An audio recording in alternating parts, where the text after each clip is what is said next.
Hello, my name is Daniel Lewis, and today I'll be presenting on food deserts and racial inequality embedded into the America food system. Behind closed doors, companies' government officials are actively supporting the current health crisis in the United States. The American food system is not broken.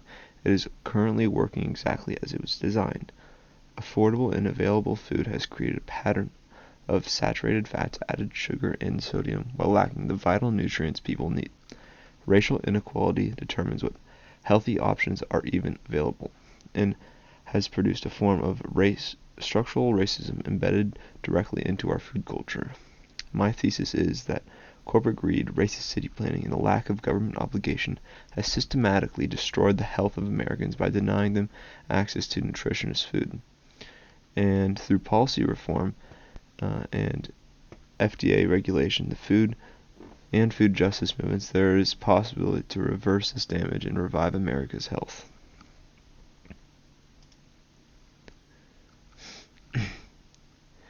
Systematic racism is often invisible. People do not realize how it is deeply shaping their daily lives, including what they eat. Research from National Library of Medicine found that there's more convenience stores located near secondary schools in predominantly minority neighborhoods compared to the white consensus. Think about this, what that means for a child growing up in an environment. The unhealthy option is not a choice, it is simply what is there. City planners and zoning commissioners have prioritized the profit over public health, allowing fast food companies and convenience stores to dominate these communities. The result in the racial minorities suffering unhealthy diets unconsciously because it is become normalized.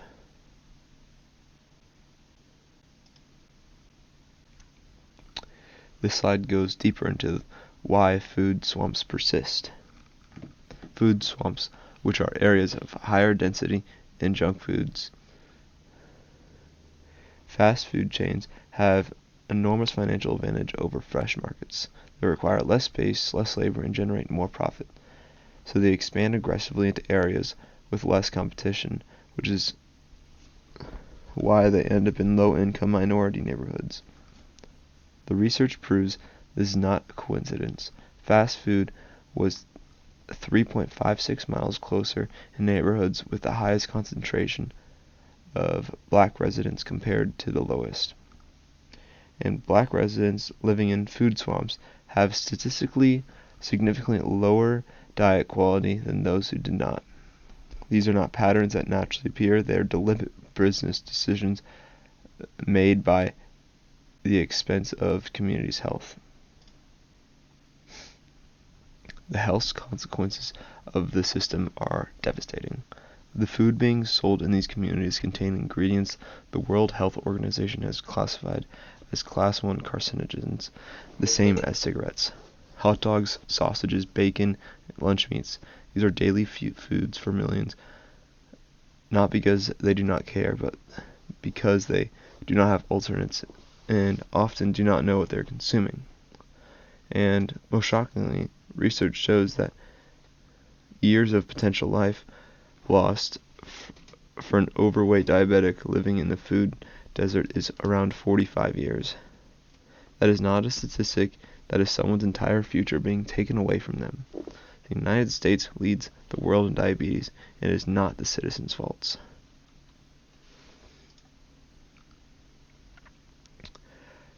Poverty is not an accident in capitalistic society, it is a product.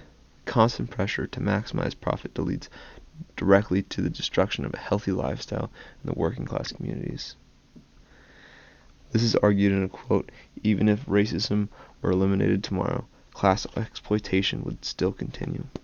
Because the system requires a justification to mistreat people, and they will always find a way to do so. And this directly connects to food deserts.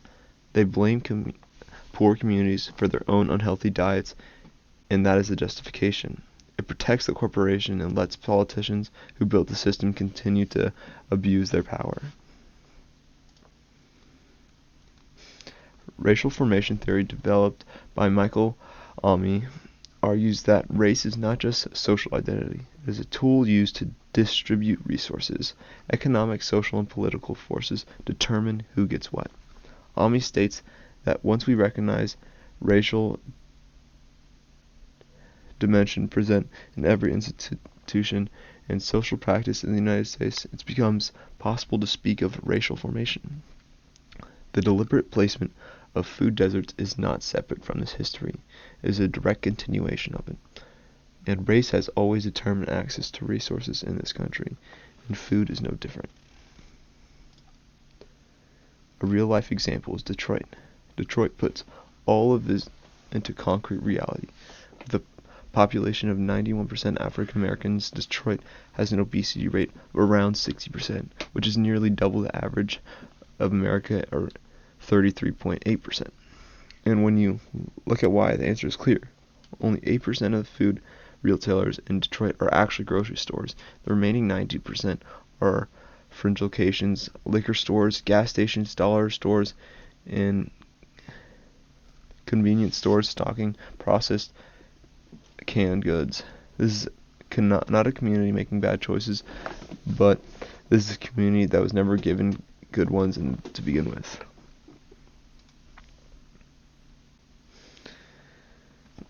This did not happen all by accident. Nixon's administration actively funded the expansion of fast food chains into black urban neighborhoods through federal loan programs. McDonald's went through one of the minority franchises in 1969 to over 10,000 by 1984. The government used the language of black capitalism and community empowerment to disguise what was really happening: the expansion of corporate markets into segregated communities that had no political power to resist. And as research shows, fast foods did not find its way into low-income communities. They were brought into there by the federal government. So what does this all prove? First, the problem is not just economics. Race predicts fast food access more than poverty does. Second, the system was constructed deliberately. Companies target segregated communities, and the government has backed them. Third, the health consequences are severe and measurable. 45 years of life lost, doubled diabetes risk, and the food that contains known carcinogens. And fourth, the culture of blaming individuals for the weight is manufactured distraction. The food is engineered to be addictive, and the alternates simply do not exist in many of these communities. Change is possible, but requires multiple levels. First, we need to build movements, educate people locally, speak to city planners and politicians, and make this a public conversation. Second, government lawmakers must be pressured to reform the FDA, banning ingredients like titanium dioxide, potassium bromate, BHA preservatives, which Europe has already removed from their food supply. Third, maybe zoning laws which require well-regulated, affordable groceries in food desert areas. And then last but not least, fourth, fast food companies which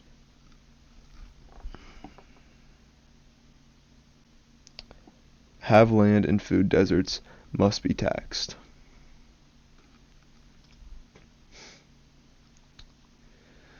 This Vice video tells a very interesting story around the culture and neighborhood that is affected by these food deserts.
So what we can learn is food is not a personal choice, it's a political one.